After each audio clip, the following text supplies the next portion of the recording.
I don't have an assistant screening my calls for me. I will take a phone call. If my phone rings, I'll pick it up and take the call. And I sometimes get employees calling me with concerns about a work environment, maybe an idea. And the way that I manage that is I always first say to them, have you talked to the people at your local level first?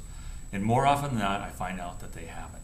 And number one, that respects the people at the local level. It also points in a direction for a process that I'm not going to be the one that has all the answers, even though I'm president of the company.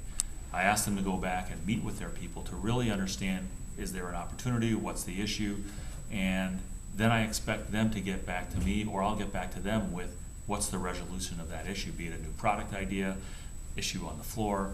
And sometimes they might not like the answer, but they always know that we'll be fair and that we'll listen to their concerns. So that's really what we try to advocate through human resources, through the people who work with me, is an openness to ideas, an openness to our people so we can hear them. Because at the end of the day, people want to feel that they have a voice in what's going on in the company. If they feel they have that and they're heard, even though that might not have been acted on or changed, at least they knew they had the opportunity to say that. I think that's critically important. In the meeting, about 70% of our, what I'll call the creative side of it, does come through design and the customer interface that we have.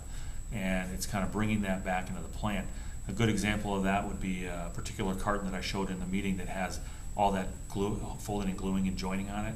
Well, the designers just can't do that, so they have to bring that idea that was a customer idea back out into the plant, and our designers have to interact with the employees on that, say, that particular piece of equipment to see, well, I designed it this way, will that work through the gluing section? And maybe it won't.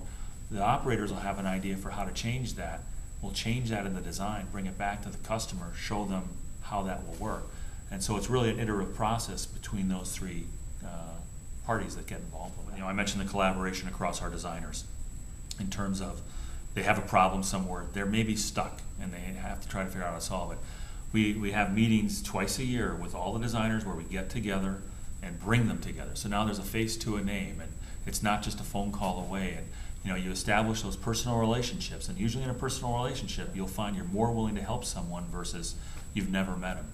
And we try to use technology to do that. We have, through the network that we have, the ability to collaborate real-time, online, not with video, but with teleconference and the computer itself to maybe even work on a design together. And so that collaborative process is kind of fun. And then we celebrate those. Sometimes there's President's Awards that go out for those things. Other times it's just, you know, getting together and having some hamburgers at the grill out in the parking lot and saying thanks for a job well done.